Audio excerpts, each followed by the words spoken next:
intention for this session was to be doing a bit of a workshop on ecosystem design for DeSci. And just to set the stage a little bit, one of the major problems that I find, and I think many people find in DeSci when trying to be onboarded, is there's a lot of cool and interesting applications. There's a lot of different tools and workflows that people can use. But it's no secret that the onboarding experience is quite obstructive. It's quite hard for people to get involved in things. Especially if they don't have pre-existing knowledge about Web3 and the architecture behind it. So my intention for this session was to do a little bit of a workshop, starting with breaking out into basically a team, assigning then some roles, and then going through this workflow in a really, really rapid cycle. Obviously, usually a product development team would have much longer than this to do this, but I thought it'd be nice to do a little bit of a sprint and just get people thinking about the bigger picture of how all of the things that all of us are building in DeSci can be applied and integrated together to make an experience that much more closely resembles the legacy system, in that, you know, it's designed with users in mind and for accessibility. So if we are happy to proceed, then I'll just give a quick outline on the task. Obviously, the timings are going to be a little bit off because we are running approximately 10 minutes late. So the first task, we'll stick this to 5 minutes, would be backlog generation. So in this step, you're going to generate a feature backlog for your ecosystem design, basically with interviewing the user, the person that assigns themselves as the user, to find out what are their biggest problems and what needs to be solved for them. And we have a bit of a matrix that you'll see down on this one that helps you prioritize these. So based on how intense and how frequently they encounter these pain points. And then when we've done that, we'll go through ecosystem design, which is where we can spend, probably 15 minutes actively discussing how we would create an ecosystem that integrates lots of the different elements in DeSci and specifically solves the problems that the user is facing. And then we'll have 10 minutes to present and review at the end. So we can probably cut that section down as well. So ignore the timings on here. I'll give call outs for when time's up. Just to talk you guys through the roles real quick. So we have a user, and whoever chooses to be the user can be a scientist, entrepreneur, or investor. It's really up to you. And your role is to communicate your needs to the product team with a focus on the most significant and frequent pain points you experience in either DeSci or traditional science, and how DeSci could then be applied to those. Then you have the UX designer. So their role is to listen carefully to what the user is saying and create a list of UI or UX needs that will inform the product team. So these needs should be used to inform then the types of solutions and the way in which they're executed through your team's proposed product. Then we have the software developer. Their role is to listen to the product owner and the UX designer and inform what software needs to be built and in what way to best serve the user's needs. Our product owner is their role is basically to listen carefully to the user and help prioritize which needs or pain points your product addresses. They essentially have the final say on the scope of the product, but they obviously need to be paying a close ear to all of the other group members. And then we have the business analyst. So their role is to develop a business case for the proposed product, consider monetization strategies, growth strategy, and market opportunities to help the product owner make decisions about the final product. So if we're all happy to go forwards, what I would suggest is that people who intend to participate just call out which, the first role that appeals to you, and we'll form a little team based on that and go through to the next task. So does anyone want to be our user today?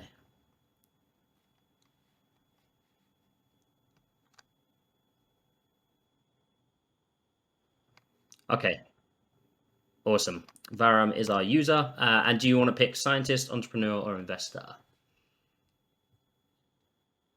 Okay, got it.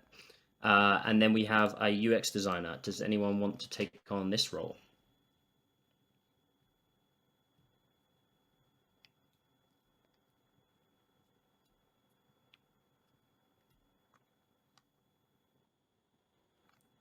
Awesome. And who was that? Sorry, I can't see your names. Okay, awesome. So Escobar is our UX designer, software developer.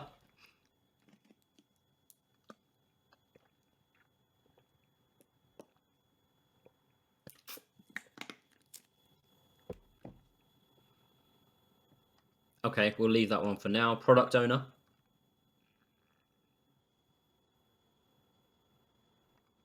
Okay, Lauren will be the product owner today, and a business analyst.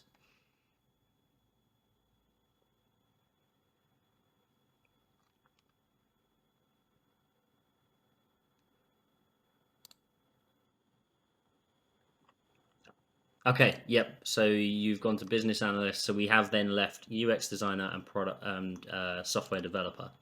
Does anyone want to fill either of these roles? Otherwise, we'll go on without them.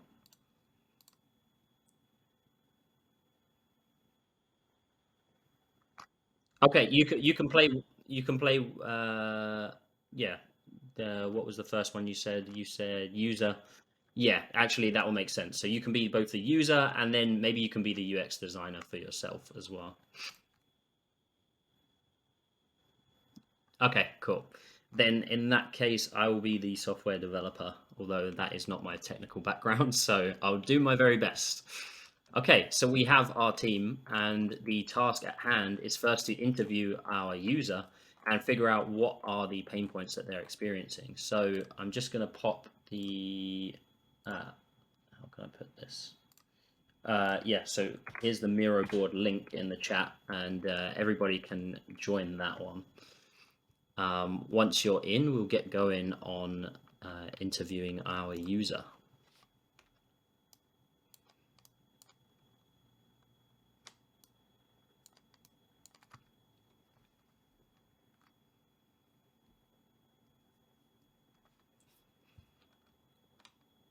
Okie dokie. So, Varam, are you ready? Okay, awesome. So, tell us. Well, actually, product owner should be doing this part. So feel free to interview Varam and try and extract what are his key problems, what are the things that he's coming up against, and how could we then address them. So, Lauren, you are the product owner. So feel free to interview Varam. Awesome. Thank you for sharing, Varam. Lauren, would you like to dig into anything else there? Yeah, Varam, do you want to share maybe one or two more problems, and then we'll move on to the next part?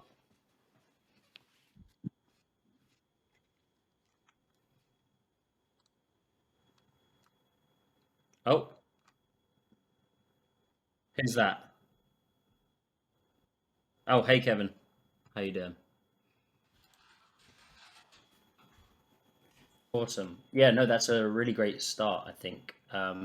So yeah, just to give a like takeaway from this part, when you're designing products for people, especially in DeSci, I think we need to really be listening closely to the users, who are the people that are going to be potentially using them, and definitely trying to escape the echo chamber that DeSci and crypto in general can be sometimes. Because a lot of people just don't get it, right? They don't get the benefits. They're not seeing the immediate value of doing things in this particular way. So what's really important is that we listen carefully to what people need and build with them in mind, not just from the solutions point of view and what we're hoping to achieve, but also from the UI UX. And Varam should be able to give some great insights considering he has multiple personalities in this one. So Lauren, we have here, I think, we have three main problems here. So one is the cost of publication is quite high. I'm just going to highlight these in pink. And then we've got, we've got then he has a couple of papers and wants to increase visibility to his work. And then also the problem of there isn't always an easy way to give visibility to the smaller discoveries with less of a narrative. So yeah, your job now as the product owner would be to prioritize these these needs and figure out what we're going to solve for next. So yeah, I would ask our user which one of these, or for each of these, to rank basically the intensity and frequency of experiencing these problems. Okay, cool. So let's say this, and then the cost of publication is, would you say high frequency or higher intensity? High intensity. Yep.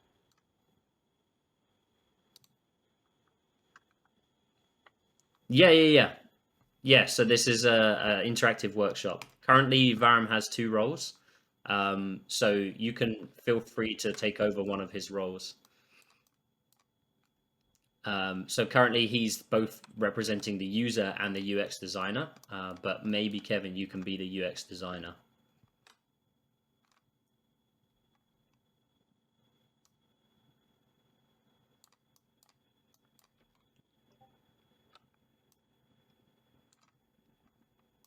Okie dokie. Right. Well, let's go with this for now. So we have our kind of prioritization matrix. Usually, what you'll do is have a lot more conversations with a lot more users, and so you'll have a lot more of these to put in different places. And so, assuming, let's put all of these in the bucket for now. This is like three problems that we're looking to solve. So let's take all of these down to the ecosystem design board. And then we can put these in the problem solving bucket, and then we can discuss how would we potentially solve some of those problems with DeSci, or how are projects already solving those problems. So the first one is that the cost of publication is quite high. Does anyone want to speak on that one? And this can be any role for now.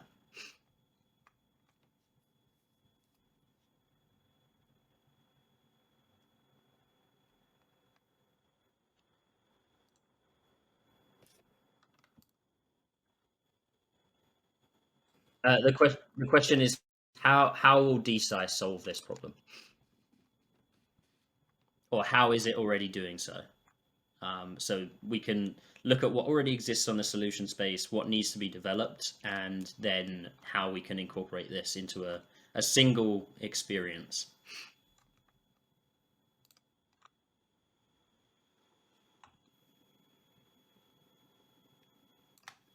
And yeah, so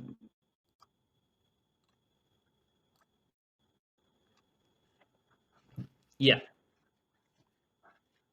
yeah,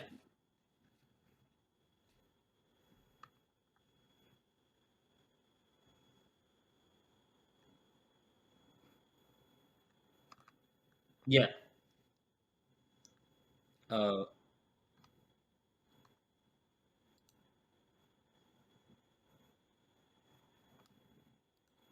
okay, right, fair enough.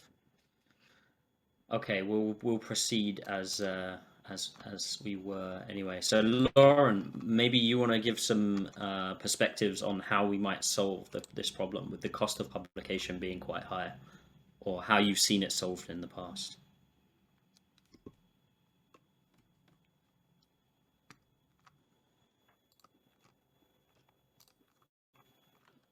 Yeah, potentially. I guess it depends on what people are trying to monetize. Like if we're talking about IP NFT or NFTs in general, if we remove the IP part from it, um, then yeah, then it would be mostly focused on like translational science, which has a real application or commercial potential.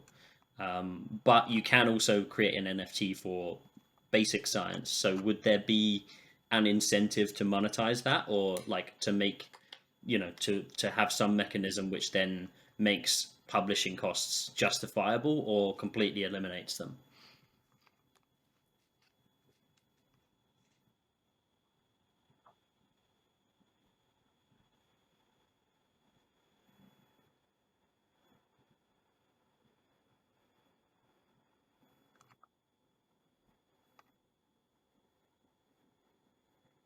Hmm.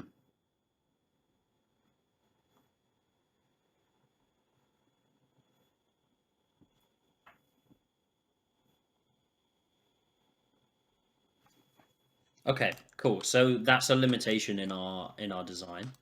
Let's maybe move on to the next one in the interest of time. I think we'll only have time to go through two of these today, but it's still useful. And what I will say is, because we lost a little bit of time here, I'm more than happy to continue this workshop and give a full hour to it at some other point if people want to organize that. So our second problem is that he has a couple of papers and wants to increase visibility to his work. So how could or is DeSci solving this problem? Anyone can chime in here, but I'm gonna pick on someone if nobody does. Okay, Lauren, our product owner, how do you think we could solve this problem with our product? Okay, yeah, that's fine. I think yeah, it's an interesting problem. I think maybe the dynamics of this ownership, like actually having ownership of people's research, might change perhaps the like interactions that people have with research. And I think ultimately, like it depends on what we determine as visibility, right? So visibility, if we're going for generic audience, well, part of the problem, I think, from visibility side is the fact that most research is paywalled. If you go to like a Nature publication, you have to pay for those, and only scientists really have access to those like institutional subscriptions. So yeah, it's a huge problem, but maybe there's some potential here with changing the dynamics of how people own and interact with published research.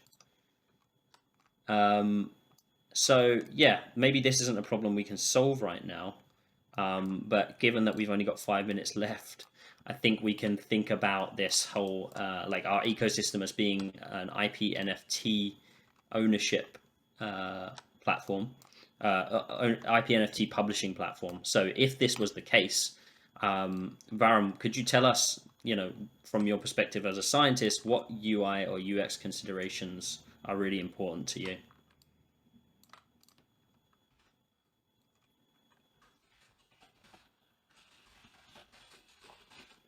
There we go. Yeah, no, that's a really strong overlying or underlying message of protecting your personal interests. So whatever is created essentially has to be something with this at the forefront of the creation.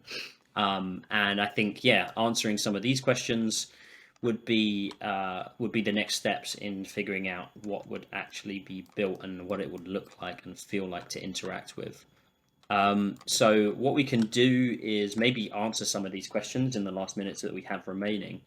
And then, yeah, so an easy mechanism for requesting funding. So do you guys think that Web3 provides that, or can provide that, or what else is like it dependent on?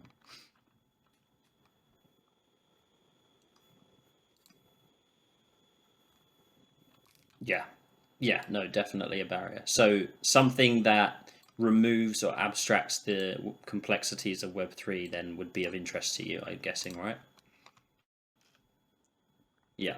Okay, cool. And then what about where's the money coming from? I think that one actually I can answer already is is pretty easy to figure that out, at least on the level of wallet addresses.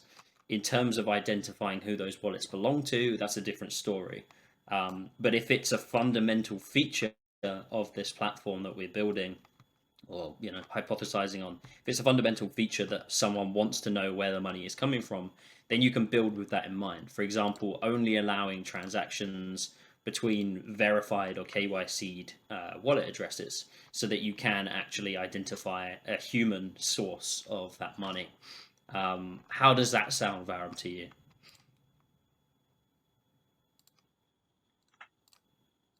Okay, cool. Yeah, so we would include a KYC process.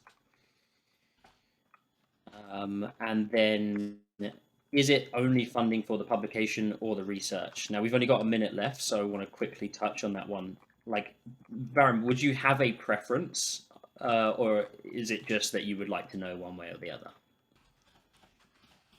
Yeah, totally makes sense. Okay, guys, we have hit the 30-minute mark now, so unfortunately our time is up. Do just while we're waiting for the next session to start, does anyone have any questions about the process or anything we discussed here today?